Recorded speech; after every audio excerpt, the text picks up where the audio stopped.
All right, welcome to Why Is This Good? A podcast by the Naples Writers Workshop. I'm Christine, and I'm here with John. Hey, John. Hello. Well, this week it's John's turn. So, John, why don't you tell us about the story that you picked? Well, when I was in college in the 90s, it seemed like every creative writing class brought this story to my attention in some way. There was the anthology that was involved with this class, or we had to read it through some other means. And that was 30 years after it had been written. So I thought I wanted to revisit now that it's been 60 years since it was written.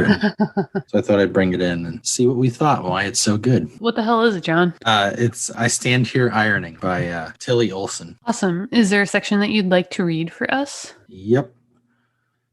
I stand here ironing, and what you asked me moves tormented back and forth with the iron. I wish you would manage the time to come in and talk with me about your daughter. I'm sure you can help me understand her. She's a youngster who needs help and whom I'm deeply interested in helping. Who needs help? Even if I came, what good would it do? You think because I am her mother, I have a key, or that in some way you could use me as a key? She has lived for 19 years. There is all that life that has happened outside of me, beyond me. And when is there time to remember, to sift, to weigh, to estimate, to total? I will start, and there will be an interruption, and I will have to gather it all together again. Or I will become engulfed with all I did or did not do, and what should have been, and what cannot be helped. She was a beautiful baby, the first and only one of our 5 that was beautiful at birth. You do not guess how new and uneasy her tenancy in her now loveliness. You did not know her all those years. She was thought homely, or see her poring over her baby pictures, making me tell her over and over how beautiful she had been, and would be, I would tell her, and was now to the seeing eye. But the seeing eyes were few or non-existent, including mine. I nursed her. They feel that's important nowadays. I nursed all the children. But with her, with all the fierce rigidity of first motherhood, I did like the books then said.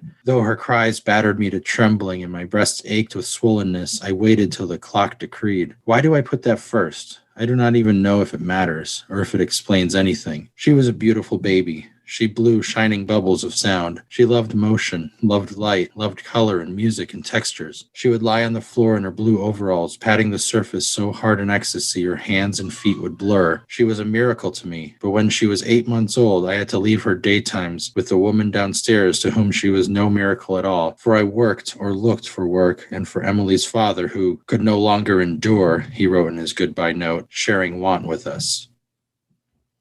Well, I think it's interesting that you wanted to bring it up because you read it a while ago, and at the time it, had some years on it, and you kind of wanted to revisit it because that was one of the first things that struck me about this story was I didn't go back and do my homework until after reading it, so I didn't even realize that it was written when it was, and it felt really modern to me. It felt like this is a struggle that mothers still today deal with. Yeah, and probably years and years before, too. Well, I think it would have been different years and years before when, I don't know, this seems like it was at the cusp of women entering the workforce in a widespread way. And the way that this mother talks about failing her daughter feels like whether or not you could chalk it up to the same kind of career-driven women of today. It feels like a very first world kind of struggle, right? She's not wondering whether or not she fed her daughter. She's wondering whether or not she mothered her in a way that allowed her to flourish, or if she did something that irrevocably harmed her. And kind of by the end, she's deciding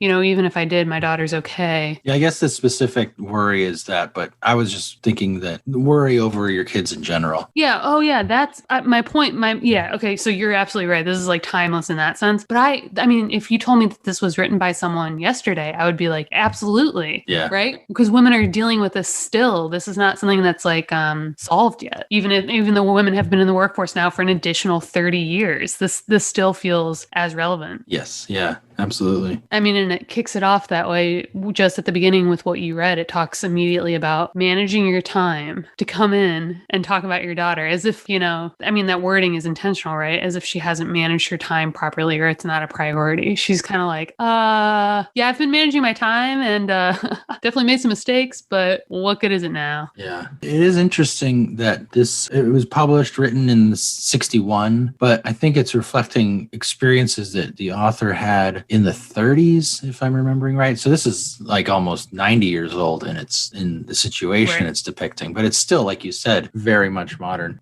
coming out of the Depression and just the needs that she was having living through the Depression. Maybe what also feels like modern and relevant about this is that obviously this is a story where the narrator is talking about her inner thoughts with just us, the reader, right? She's not responding to this person that asked her to come in and talk about her daughter with all of these thoughts on her shortcomings. So it's not as if she's publicly airing these regrets, but there's something about the honesty with at least the reader that feels modern. This doesn't feel like the kind of regret you might even have discussed in this era, right? You might have felt it personally, but if you were able to get by, especially in the Depression, you weren't going to then talk about like whether or not your kid was doing well enough, like just comparing to your neighbors. So there's something about, I don't know, it feels like authentic, and it feels like an essay you would read in the Atlantic these days where a mother is talking about like, I went to work and my kid, she does okay, but like, I don't know, did I screw her up? Yeah, absolutely. Yeah, it's kind of sad we haven't progressed in that regard. Children are our future, aren't they?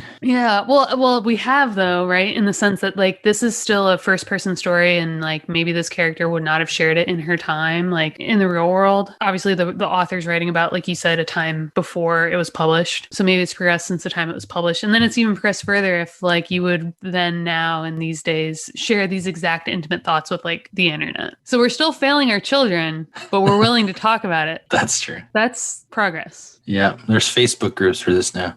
There is. Well, I kind of realized like after reading this that it's obviously beautiful writing. It's this stream of consciousness, but you can't really call it that because it is so well honed. Like none of these sentences are wasted. It doesn't really ramble. It's a smooth transition from one thought to another, and then she starts telling you about how she grew up and what she's doing now. And it feels like she took a big breath before she started talking. And then at the end, she's finished, It doesn't feel rushed, but it feels like this one complete thought. And then she wraps it up again. She bookends it again with this ironing. We're kind of aware that she's ironing the whole time, but she definitely brings it back at the end there and talks about it again. And it kind of made me realize like this is probably a good example of like an extended metaphor, that ironing may or may not be necessary to this, but it plays some kind of a role. So she says it with that first line, right? Like, I stand here ironing and what you ask me moves tormented back and forth with the iron. So you can see her just like going to town on this dress shirt and just stressed, right? And this is like on repeat. And then like by the end, she's basically saying that her daughter, and I won't read it because it's beautiful, but she basically says like, I hope that life is not treating my daughter the way this iron treats these clothing, where she's just kind of like giving up and letting life take her, and just kind of treat her this way, like shoving her around on the ironing board. Much more articulate when you read Tillie's version. However, it's not for nothing that extended metaphor is there, right? Like you could take it away and be fine. She could have some other nice, neat ending, but it made me wonder if this had not been like a real scene that the author experienced, right? Like she's ironing and she's thinking about something, and what a great way to kind of work it in. I love there's a moment near the end where the daughter says, "Aren't you ever going to finish the ironing, mother?" Whistler painted his mother in a rocker. I'd have to paint mine standing over an ironing board. So it's not literally a metaphor in that it is happening as part of the quote unquote scene of the story, but it is a metaphor for who she is as a person. She's constantly ironing. Even her daughter remarks on how much like her whole life is just ironing. Yeah. Yeah. If nothing else, it's kind of like, if instead of ironing, she was gardening, like we'd find a way to make that work. It's just kind of like whatever it is that like consumes her hands is like not ridding her mind of this other thing. Right. And so you can't help but they're like intrinsically connected, where you do something kind of like menial and then your mind just wanders. And if it keeps wandering back to the same thing, then you can't help but like attribute it, right? Like every time I'm doing the laundry, I play a podcast because otherwise what would I be doing? I'd be worrying about something. You're like, you know what I mean? Like when your brain is just free to do something, it revisits the same thoughts over and over again. So yeah, I like that. This is a woman that every time she sits up that ironing board, she knows like her head's going to go somewhere else. And her daughter is basically saying like, why are you worrying all the time? That's right. Yeah. Yeah, I really like that structure. This isn't the first or last story to do that kind of thing where it's one that's like a current scene that elicits this chain of memories. But, it does it really well. And it is the chain of memories and the concern it's the complete story. So, yeah, so I really like that structure of it. You start with her ironing, you end with her ironing, and then we got this journey in the middle that's all internal to her, but realized in these little moments throughout their shared life. Right. Like, I bet you could come up with a story that to you feels like it covers the map, like in terms of a character's whole being, right? She's explaining her daughter from start to finish, start to present. And that might feel like a really daunting story, but some kind of a structure like this gives it like a place to exist, You don't want to draw this metaphor, or you don't want to like draw this ironing scene out for a novel, obviously. So if you like define these constraints where you're like, I'm going to either compare it to this one thing, or tell it while this narrator realizes it reminds her of something else, it gives you a way to like contain it. Yeah, I think what's important about it is it is telling the story of the daughter's life, but it's in the view of the mother's concerns about her. So it's not the daughter's story, it's the mother's story and how her feelings about her daughter manifest throughout her life. And that's what I think makes the structure work, because if it was just the daughter's story, we don't need the mother to tell it in the way she's telling it. We just start at like, okay, she was born, and then read through, and that would be a compelling story if it was about her. But what makes this compelling is it's about the mother, and just the daughter's story is what she's focused on, which tells us who she is and what her issues are. Yeah, that's a good point. Like maybe a less experienced writer would have included scenes that didn't kind of hark back to the crux of it, which is the mother's regrets, right? Yeah. Maybe it would have just gone off on tangents that talked about the daughter, but didn't link it to why the mother felt like she failed. So that all goes back to what you talk about all the time, which is like choosing the right details. Yeah, so it's not just choosing the right detail. I mean, the details tell the story, but choosing the structure in which the story can best live and breathe. Mm-hmm. Where can you bring in the elements that the story needs? Like, you need the daughter, obviously, because that's the object of rumination for the mother. And then you need the mother's rumination. So you put her at an ironing board where her mind can wander freely, and then bring them together. And that's the story. Right. It's also probably like worth noting then too that, I mean, it's obvious, but I have to say it out loud. Like, this entire story happens in the character's head. There's a couple moments in scene. There's even the moment where the daughter says like, you're always standing there. Yeah. But it's not as if she's thinking this while she goes to the store and while she cooks dinner for her daughter, and then while the daughter walks in and then she has a conversation with the daughter. Like, this is all in her head. It's all at the ironing board. So that's important too when you're talking about like scope. Yeah. It's not like, if this was a play, you'd only need one set. It could be like a soliloquy? What's it called when someone just talks? Like, soliloquy. This could be like an monologue. Effective play with monologue without like any other set. She doesn't even leave the ironing board. She doesn't then you don't whisk in like a new part of the house even. She's just at the ironing board, and so much is happening in her head that happens in all of our heads when we daydream like this, or stress, or just like ruminate. Yeah, it could be like a one-man show, one-woman show. Just give her an ironing board. Or maybe they could do the thing where like she's always on stage. Ask Jenny. Where she's like always on stage, but then like all of a sudden they like light something off to the side that you saw them setting up in the dark, and then it's like the daughter playing out her childhood blah blah over here. There's a name for that, I'm sure. But listen, sounds like we got something on our hands here, John. That's right. Our adaptation. It's coming. Yeah. Be on the lookout. I think the money is definitely in adaptations. I can pick a good piece of artwork and pretend I put my own spin on it. There you go. Sure. You mentioned it's beautifully written. There was a line that I underlined. She's talking about the baby sitting for a while, and we sit for a while and I hold him, looking out over the city spread in charcoal with its soft aisles of light. And I just stopped at that and said, oh, I got to mark that line. That's always good. That's when I was little and first started reading, that was when I realized like how much I loved writing, was like underlining lines like that, where I was like, holy shit, that is a winner. That's right. Like there are a few lines these days where I feel I have to get a pen and mark my book, but it's for the really good ones like that. And of course, you introduced that scene right after I mentioned that she doesn't leave the ironing board. And of course, I forgot that the youngest child is very much present in this. Oh, yeah. So oops. But even then, like, I'm sure we could go through and prove our idea again by showing that even as she's talking about the son or, catering to him, she's relating all of this back to the daughter. Yes. She's like, I'm comforting him, but I didn't comfort her, like he calls for me and I immediately respond. But when she was growing up, like, she got overlooked. And so it's still goes back to the point. Yeah, I mean, the iron is like the center of her galaxy.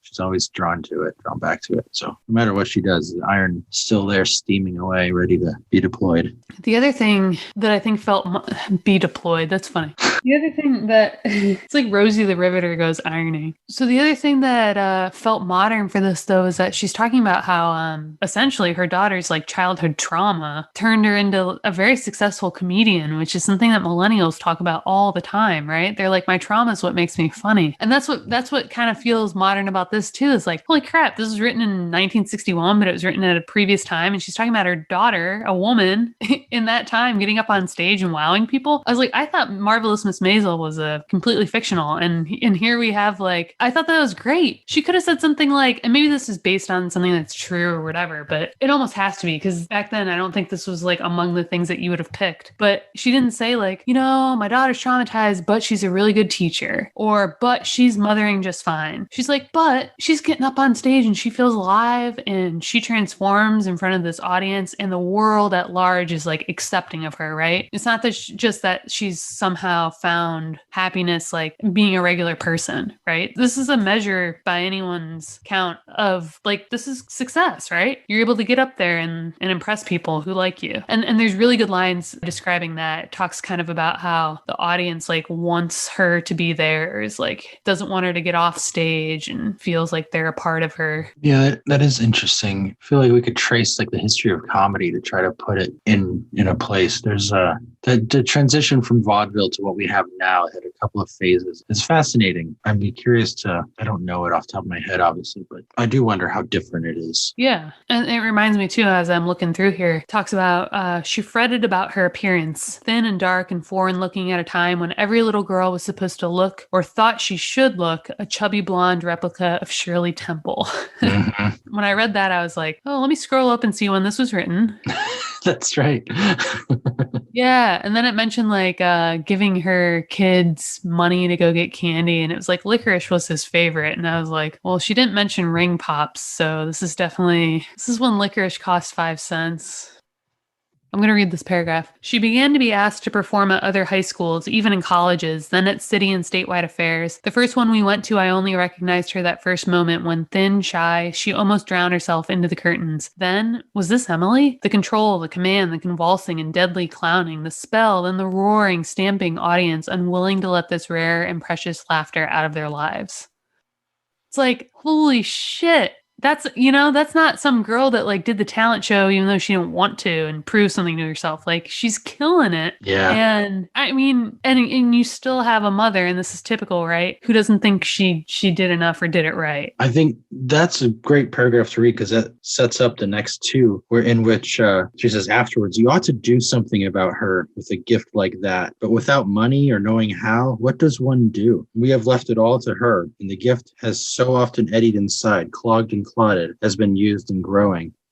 This is where her regret is coming in. It's like, I don't know how to make her a better version of herself, how to actualize that gift. But she seems to be doing it on her own. And then the next paragraph is, she is coming. This is back to the current scene. She runs up the stairs 2 at a time with her light, graceful step, and I know she is happy tonight. Whatever it was that occasioned your call, which is what set up the whole rumination, did not happen today. So she's like, she seems fine today. Things are good. She's got this gift. It's coming out. I don't have to be so regretful, even though I am. Yeah. And then that's where she has the interaction with her daughter that you mentioned, where she's like, if I drew you, I would draw you at the ironing board. Yeah. Paint you at the ironing board. And then she has this immediate thought, the mother does. She says, she is so lovely. Why do you want me to come in at all? Why were you concerned? She will find her way. So she's going back and forth too, right? Like if she's playing the part of like the good listener and good friend who's like, you did great. great. Yeah. So it's not just like maybe the story would not be fun to read if she was just wallowing the whole time, you know? Like she's not definitive. She seems to be like working something out, which I think is also a really fun story to read. Yeah, it has movement. It doesn't just start Yeah. one place and stay there. Yeah, I think that's important though to mention because I've definitely written stories like that where it's almost like I feel like I have a good idea for something and sometimes I'll wait and wait and wait and I don't write it. And then I kind of realize that the story is me trying to figure it out. And like some of my, I feel like best stories, at least in my own opinion, like is when I'm writing it. And then when I'm writing it, I'm realizing what the story is. And maybe the story is me working it out, or maybe the story is bigger than that, but like I'm watching it come together as I do it. So a lot of times one of my best procrastination tools is to wait until an idea is perfectly formed. And until then, there's no point.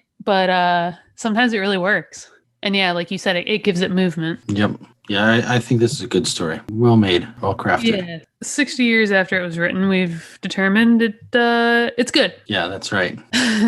So Tillie, you can chill now. Somebody go update Wikipedia. Yeah, Tillie can rest in peace. Okay, you ready to talk about takeaways, or is there anything else you'd like to mention? I'm good with takeaways. So what is your takeaway? I guess my takeaway for this one is basically this structure and kind of the stuff we've already talked about. Having, it's not a traditional scene kind of setup. It's an overarching scene into which the character ruminates about something. And that's it's a cool structure in which to explore characters and lifetimes. Apparently you can do like 20 years or 50 years or whatever within that. But the important thing is what we've already talked about is to have movement. And for the framing character, the story to actually be about the framing character rather than about the character that they're ruminating about seems to be a key to the structure so that it doesn't feel superfluous. Like, why are we seeing this through the so-and-so's eyes? So I think that's my takeaway, is just kind of thinking about that structure. And I think you can take those lessons about how this is structured and apply them in other differently structured things, like how to focus on your main character as the driver of the story, how to make sure that the story has movement and stuff like that. Yeah, I'm glad you went first because that was my original takeaway, was kind of like, if you can think of something like ironing, or if you can think of like a menial task, and like, what do you think of when you're doing that? And like, is that somewhere where there's a story for you or for a made up character? Especially I feel like this first person really works that way. Oh,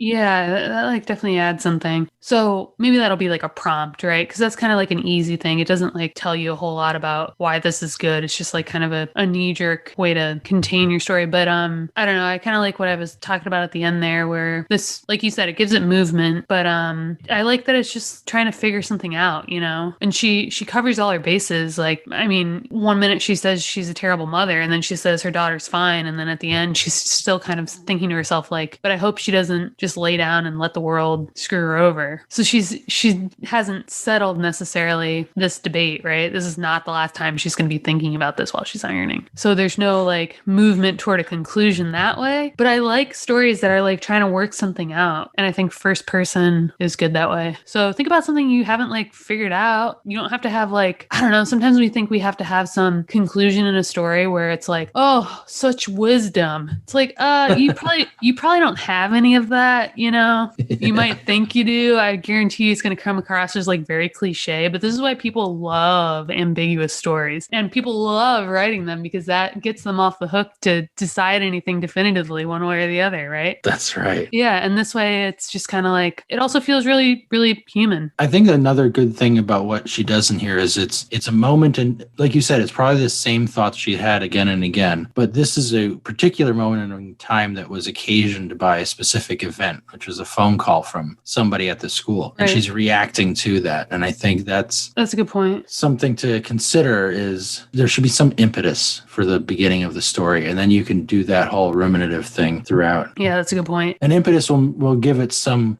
feeling of movement. It'll at least begin the movement, and then you can carry it on and bring it to a conclusion. Yeah, it'll give it a direction too. Yeah. Versus saying like, I was ironing, and as I always do when I am ironing, I was thinking of my daughter.